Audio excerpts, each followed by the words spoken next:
বাংলাদেশের টঙ্গীতে বিশ্ব ইজতেমায় যোগ দিয়ে ফেরার পথে নিজ দেশ ভারতে হেনস্থার শিকার হয়েছেন বলে দাবি করেছেন এক মুসলিম ছাত্র। বুধবার ওই ঘটনা জানিয়ে কলকাতায় পুলিশের কাছে এফআইআর দায়ের করেছেন তিনি।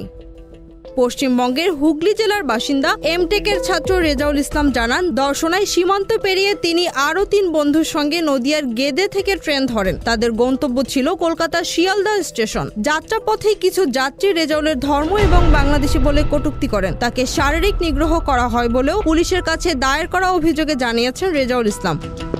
ভুক্তভোগী আরও জানান, উক্ত ট্রেনের একদল লোক তার টুপি মাটিতে ফেলে দেয়, তার চুল দাড়ি ছিঁড়ে দেয় এবং কয়েকজন তাকে চলন্ত ট্রেন থেকে ফেলে দেওয়ারও হুমকি দেয়।